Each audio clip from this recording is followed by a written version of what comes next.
Sometimes you just have to get out. You know, take a breather, a step back, and just be.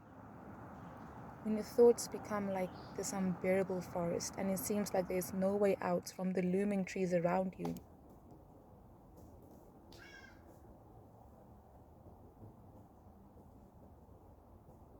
Yes, the thoughts and the voices, they tend to break our peace of mind and our peace of self.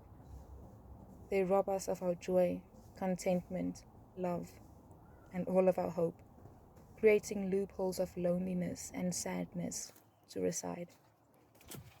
However, even in this, may we rest at the stream of living waters.